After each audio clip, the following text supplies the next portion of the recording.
What is going on, everybody? Pro Gamer here, back with another War of Rights video. But today's going to be a different video. We're not going to be commentating on videos today or doing any pub matches. But today we're going to be doing a fresh new War of Rights officer tutorial. Since there are not are a lot of new people in the game of War of Rights. A lot of sales going on right now with the coming up summer that is already going on now, and then with the new updates that the devs are putting in, like the horse right behind me. New horses, cavalry's in the game now, and we're just gonna go over some basic stuff on how to be a CO for all these new players that want to kind of explore the waters of being a CO. I am major pro gamer. There goes my horse there, running away. They do that a lot. But I am major pro gamer of the 7th Michigan Volunteer Infantry, and enjoying my little tutorial. So, in the game of War Rights, there are 3 different types of ways to be COs. There, you can be either infantry CO, cavalry CO, or artillery CO. If you're a new person, I suggest starting off with either infantry or artillery. Cavalry is very complex and requires a lot more time and experience, especially playing cavalry. But for infantry, basic way for getting a CO slot. So usually there would be only 4 company slots right here, but I am in drill camp, so there are a lot more companies. But the way that you select to be an officer, you just click on the little officer right here. For new players, there is second lieutenant. That is the rank you unlock at level 20. And then the next rank is first lieutenant, captain, major, lieutenant colonel, and colonel. Those are all the ranks that you can be. There is no general. The highest rank you can be is a colonel. For the weapon choices as a CO, your primary weapon is a USA Foot Officer sword, an M1850, and your secondary weapon can be a plethora of different kind of pistols. The Colt Army M1860, the Colt Pocket M1849, the Colt Walker M1847, that's a favorite amongst the Union COs. The Remington New York revolver, Army revolver, the I believe 1850, and then the Colt Navy 1851. Then you're back to the Colt Army. But you get about 6 options of pistols that you can choose from, and you just click deployment. And mounted deployment is you deploy on a horse, on a horseback. Infantry deployment, you deploy on foot with no horse, and the flag deployment, you deploy on your mobile flag. Right. So we have now deployed in the field of battle. Of course, there is no one really by me because I am by myself in this drill camp server.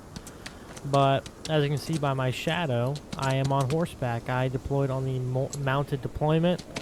So when you do deploy, you deploy with a sword in your hand. Anytime you click, you will slash your sword. If you hit your friendlies, you will kill them in one blow. So be aware of that. If you press H, you sheath your sword, and you just put your hands on your reins. So even if I left click like I am now, I can't hit anything. And it's a lot easier to maneuver around while drawing lines. As a CO, we will go over line drawing momentarily. But as an officer, you get a sword, as we said before, 1 pistol. I chose a Colt Army. And if you press 3, you get the binoculars. So if you press number 1, you will have your sword, number 2, your pistol, and number 3 will be your binoculars. When using your binoculars, not a lot of people know this, but when you zoom on your binoculars, you cannot see anything. There's no way that I can see at all. But all you need to do to focus at different ranges is just use your scroll wheel, scroll up to focus at farther ranges. And if you want to scroll down to blur out the background of closer images, then you can do that. But usually keeping your binoculars scrolled out, it doesn't advantage, so you can just look in to your binoculars and they'll already be focused in. But every time you die, it will re-blur itself, so you have to refocus them every single time. If you over focus them, you can look at very far ranges, but the farther you zoom, the closer images will be more blurred. So that's one way to use your binoculars. They're very useful as a CO. Alright, let's go over drawing lines as a CO, because a lot of people do get mixed up around this area, especially new guys. Even myself sometimes, I do get mixed up around this area. So if you press Q, you get a little wheel right here. So if you go to marching orders, you can go to the bottom left and form a column. Columns usually are for forming up, not usually for forming lines. So if you want to form a column, all you have to do is left click, drag, left click again, and now you have a column made. It's pretty simple, pretty easy, not too hard. If you want to draw a line, you go to combat orders on the top left, go to the bottom left, and you draw a form line. Click, left click, drag, left click. As you can see, a column looks different from a line. A line usually when you want to form a line, form a firing line against the enemy. Infantry really depend on lines. You can't really, especially when you play public matches, even in event play, it is very hard to form lines without the actual drawn out line for the infantry guys. If you want to draw a skirmish line, just go to combat orders again in the top left, go to the bottom right. If you want to form a skirmish line, it looks kind of like this. It's kind of just not really, it's basically a form line, but without the barriers on the left and right of it. But if you can tell, oh, there is my horse running. If you do the form line mechanic, it will give you a little pop-up right here for all the infantry to see it. On the skirmish line, it will not give you that pop-up. Just be aware of that once you're forming those lines. It does not give you that pop-up at all. If you press T again, you can re-see that pop-up. So, just be aware of that. When you are forming lines, this is a officer preference, but if you want to, go back to combat orders, form line, click, drag, form that line, and you can, if you even want to, if say there was an infantry company, enemy infantry to the southwest on that fence, you can mark them by drawing a line going the enemy infantry's way. Sometimes that does help with calling volleys or directing fire in one certain direction. And when you are drawing lines, be sure not to draw a very small line for a 40-man company if you are leading a 40-man company. Don't draw a massive line for a 10-man company if you're leading a 10-man company. Just be aware, if you're leading about a 30-man company, I mean, this is about all you really need right here. And if you want to, you can even go over your own line and extend it. I do this sometimes with pubs. And kind of extend your line if you need an extended line. If your line is too small for the infantry. Again, your infantry, the guys you lead, will highly depend on your line placement. So just be aware, wherever you draw that line, they're going to form up on that line. And if you don't want them there, you have to tell them that. In-game, be vocal about it. And be sure you're drawing your correct lines using defilades and stuff like that. Let's move on to the next topic. Alrighty, we are back, but in the same spot. As you can see, my dead body over there to the left. I'm looking at it right now. But let's go over a little bit on horseback. So generally on horseback, as a CO, you're going to be way more exposed. So it is cool, it is nice, but sometimes in certain situations you're not going to want to be on horseback. But there are benefits to being on horseback when you are a CO. Again, like I said, the negatives, you're very exposed. You're going to be the biggest target in your entire infantry company. So just be aware of the risk of being on horseback. But on horseback, it is generally harder to move around like you're on foot, like the small movement, like drawing lines. But again, you can do the same thing on drawing lines. Click, drag, same thing you can do. There is no difference. There is no really like disadvantage of drawing lines on horse. And honestly, it gives you a little bit better view. So say I had a infantry company, my friendly company on front of me on this line, I could see above them. It gives you a lot more view to the battlefield, being 10 feet high, 10 feet tall on a horse, whatever 12 feet tall you are on this horse. But when you are moving with your company, there are certain ways or certain speed you want to go. So if you're moving at the quick time, you want to be at the walk. So that's just pressing W once. You're moving at the walk. They'll be able to keep up with you. If you press W twice, you're at the trot. This is a double quick speed. It's the same speed as double quick. If you press C, you can go in parade, but that's all for looks. But at the trot, clicking W twice from at the rest, you go at a double quick speed. You cannot match infantry's sprint speed. So if I went at the canter, which is clicking W 3 times, I would be faster than my own infantry company. So just be aware, you're limited to the speed you go because your horse is obviously going to be faster than on foot. But again, there are advantages to being on horseback when you are a CO. Meaning you can form your line, and while they're forming, you can move forward on your own, scout, and then move back at a quick pace and get orders in much quicker than you would generally being on foot, moving forward, scouting with your binoculars, and then moving back to your infantry and getting them moved up again. So there are advantages, like I said, disadvantages, but this is more of an officer preference thing. It's not that big of a deal to be on horseback. It's more prominent in the cavalry officer to be on horseback because he has to move with his cavalry. But generally, I would suggest being on foot when you're in the thick of it in battle.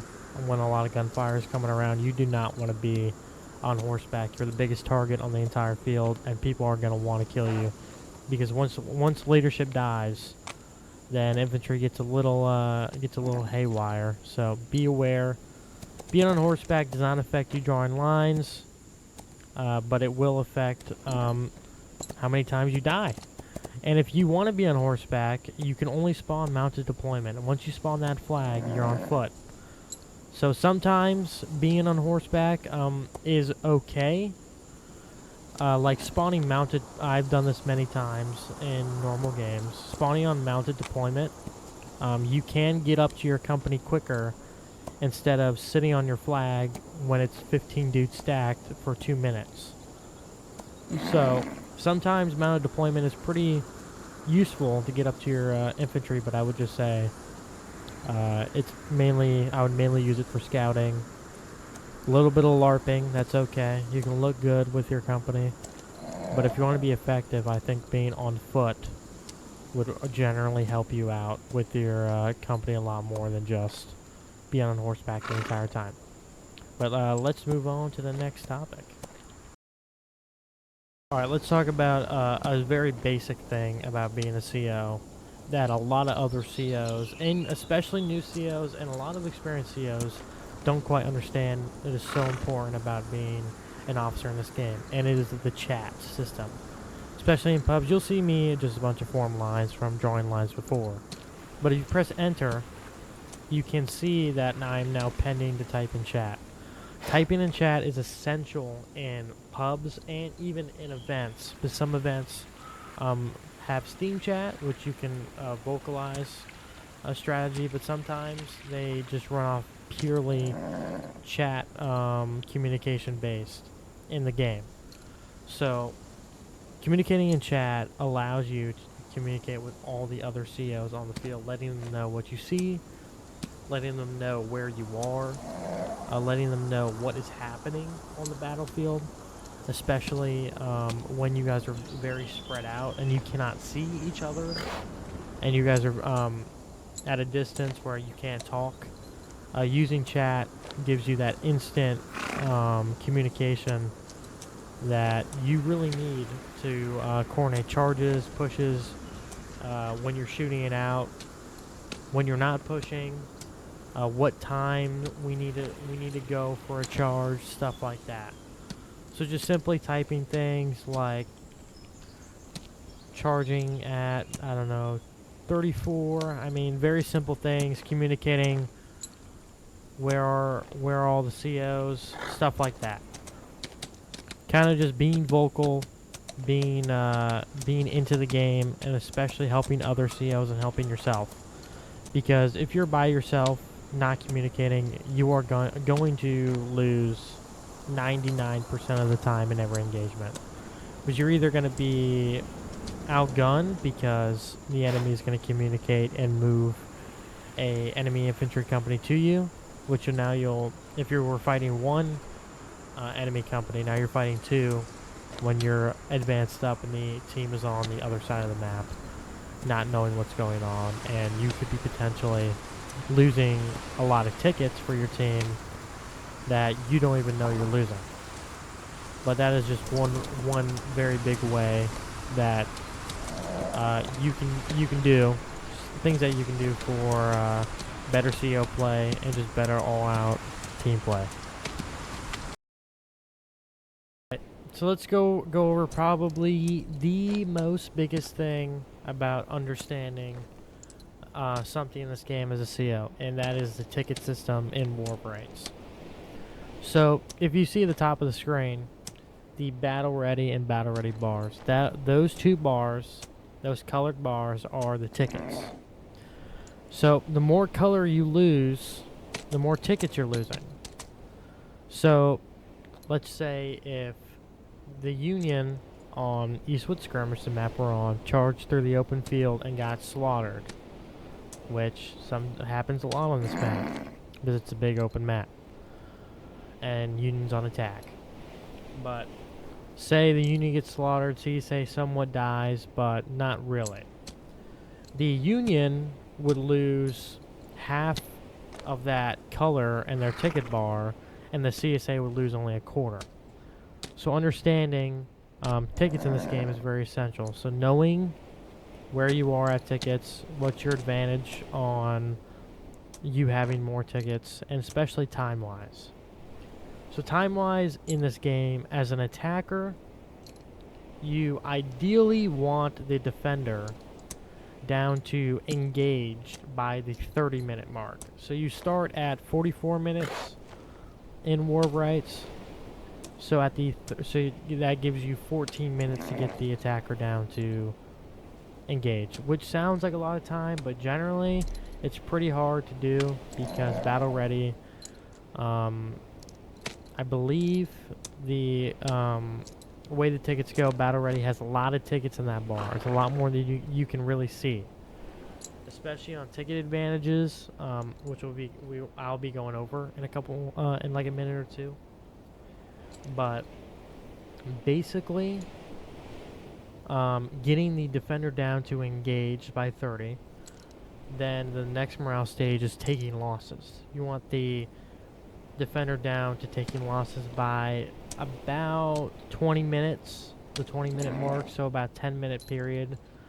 And then you want them down to breaking, which is the next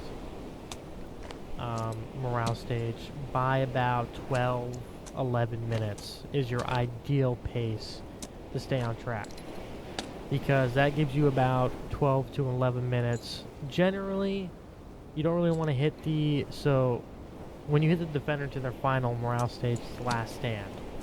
Last Stand is a stage of where the enemy has no more respawns, or the defender has no more respawns, so if you kill a person, they do not come back for the rest of the game. So you ideally want to get the defenders to Last Stand by about 5 minutes, 5 to 4 minutes. So that gives you roughly, I would say, 6 minutes, 6 to 7 minutes to get the defender down to Last Stand, to either shoot them down to a weak line or just outright charge them and then send another charge and to finish them off.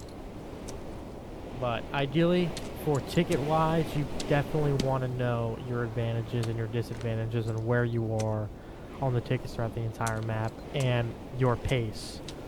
People, especially new officers, don't understand pace in this game. You need to hit the defenders down, especially the defenders down at a certain pace to stay on track ticket-wise. To be able to either capping the point on breaking, when the defender is breaking, automatically wins the game for the attackers, and then vice versa attackers if the attackers early capped, so if they capped when the defender was on engaged, and if the attacker dropped to breaking, even if the defender's capped when the attacker was breaking, the defender would not win. They can only win if the attacker that early capped goes the last in, and then they recap the point, then they would win. So that's basically explaining tickets and early capping the point to a T. Now it's raining. But let's get down to ticket advantages. So on certain maps, defenders and attackers have advantages. So on the Eastwood Skirmish map, I believe for the Union, they have a 21% ticket advantage on this map. This is the map I'm standing on right now. So that means they have 21% more tickets than the defending CSA. Considerably, it is definitely needed for the Union because, again, they are only 3 companies on this map. They have a Sharps company and they have 2 Buck and Ball companies.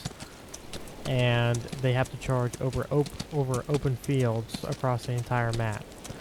On other maps, like, let's say, Hills Counterattack. I'm just naming certain maps off. But the Union has an 18% ticket advantage on that map. So knowing these advantages are very, very vital to how you play. Because on certain maps, attackers, like the Union, have an insane amount of tickets, like on Nicodemus Hill. The Union attack has 89% ticket advantage on that map, considerably because the CSA has cavalry, artillery on a very big hill, and an entire stone wall to defend themselves with. But, again, knowing these advantages are very vital.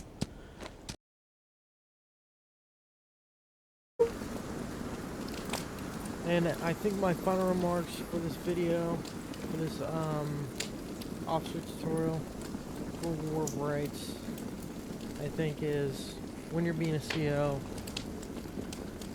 I think that especially as a new player, communicating, playing with your team is probably the best things you can do as a CO.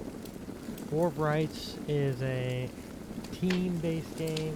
It's not meant to be played individually, where CEOs go and do their own things at their own companies, or if they go Rambo or stuff like that. Is meant to be solely based on communicating to win. Communication is so key as a CO, even a new CO. Communicating with your other COs are going to make you so much better. Gameplay is going to be so much better. You're going to be able to break through a lot more attacks, defend a lot easier against overpowered attackers, especially with new ticket changes. Defenders are definitely on the back end ticket wise, like I showed you earlier in the video with those charts. But I really do think that playing as a CO is awesome in this game. It's a good experience to either maybe get your name out there if you're wanting to in this community. It's a good way to do that.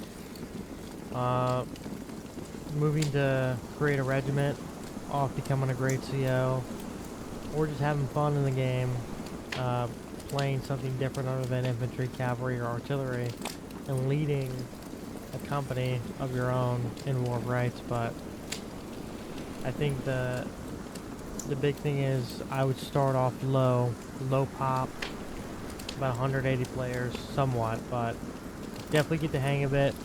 Learn the controls, learn the commands, go a little bit of self-training with yourself through low pop games, and then I would say work your way from there into those high pop games. I wouldn't jump in to the 350 player plus servers when it's that time, because you're just going to overwhelm yourself and you might even scare yourself away.